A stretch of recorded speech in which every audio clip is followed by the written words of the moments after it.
While visiting Stockholm, we spent a day exploring one of Sweden's most famous attractions, Skansen. We knew we were in for a fun day even before we walked through the gate. Outside the entrance, musicians dressed as giant chickens were entertaining visitors with clarinets, trumpets, and trombones. Only in Sweden. Our first stop was the Old Town, where skilled craftspeople still demonstrate traditional trades using historic techniques. We watched a glassblower transform molten glass into beautiful works of art before browsing the finished pieces in the shop. Opened in 1891, Skansen was the world's very first open-air museum. Its founder wanted to preserve Sweden's traditional buildings, crafts, wildlife, and everyday way of life before they disappeared during the Industrial Revolution. Next door, we explored a woodworking shop filled with handcrafted furniture and decorative carvings. Then we stepped into an old mechanical workshop. Before electricity powered individual machines, factories often used one large steam engine or water wheel connected to overhead belts. Those spinning belts transferred power to every machine in the shop, allowing the craftsmen to manufacture all kinds of metal products. Here they were making beautiful bronze napkin holders. We even peeked into the foreman's office before continuing down the cobblestone streets. Eventually, it was my turn to become the apprentice. I tried using traditional hand planes and woodworking tools to smooth a piece of lumber.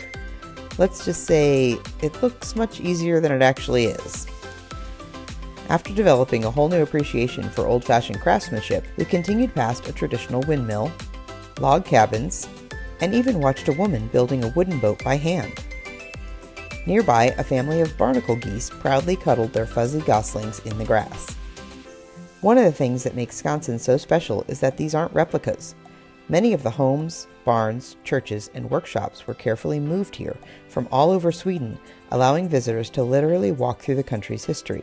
As we explored, we wandered through centuries-old farmhouses and beautifully preserved homes, furnished exactly as families would have lived hundreds of years ago. Then we reached Skansen's wildlife park. First came the shaggy sheep, then reindeer,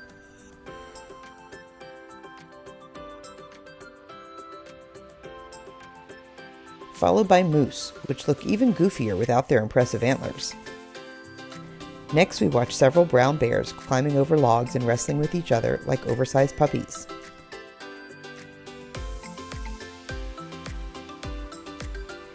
We also spotted one of Scandinavia's most elusive predators, a wolverine.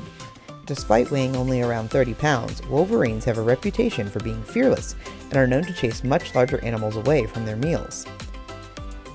Nearby rested a European bison, smaller than American bison, but the largest land mammals in Europe. Swimming nearby were spotted seals,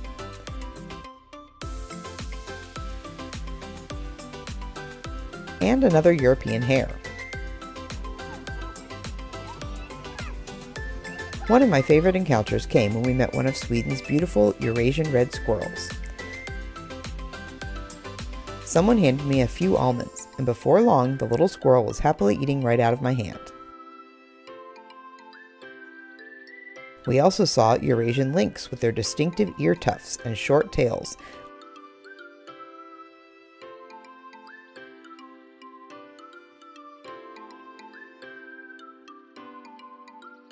along with a beautiful white Arctic fox.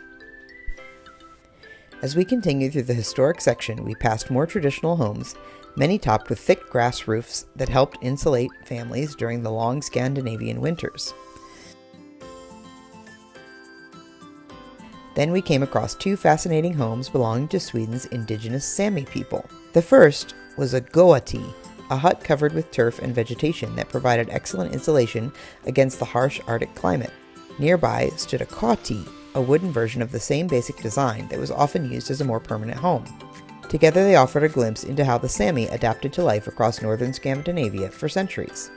As we continued exploring Skansen, we wandered through more of the historic village. One of the highlights was watching a sheep being sheared by hand.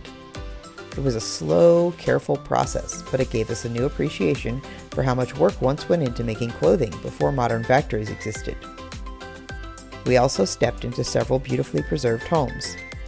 Some were surprisingly tiny, while others were large family farmhouses decorated with colorful, patterned wallpaper,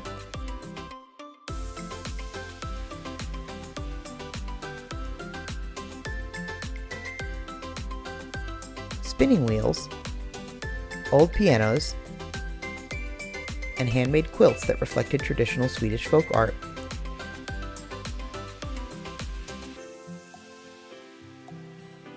Nearby, we came across a flax mill powered by a water wheel. Before cotton became common, flax was one of Sweden's most important crops. The fibers were processed into linen, which was then woven into clothing, tablecloths, bedding, and countless everyday items. From the hilltops, we were rewarded with beautiful views across Stockholm's waterways, dotted with islands, ferries, and even a large cruise ship in the harbor.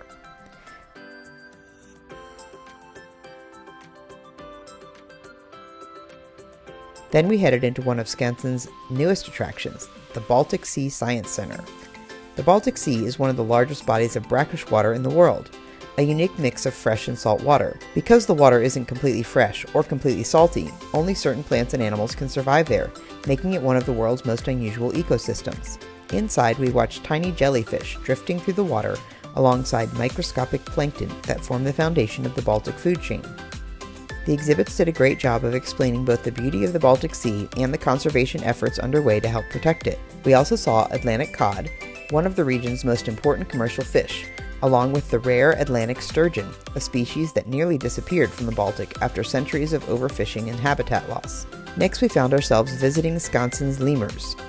One sat perfectly still with its legs crossed, looking like it was in deep meditation, while another bounced effortlessly around its enclosure. After all that exploring, we rewarded ourselves with a little Swedish licorice. As we enjoyed our snack, we stumbled onto a live concert celebrating Norway's Constitution Day. Even though we were in Sweden, Skansen often hosts celebrations honoring traditions from across the Nordic countries. It was a fun reminder of how closely connected the Scandinavian countries remain. By the end of the day, it was easy to understand why Skansen is one of Stockholm's most popular attractions. It's part history museum, part zoo, part cultural center, and part living classroom. There really isn't anywhere else quite like it. Next time, we continue exploring Stockholm with another adventure in Sweden's beautiful capital. See you in the next adventure!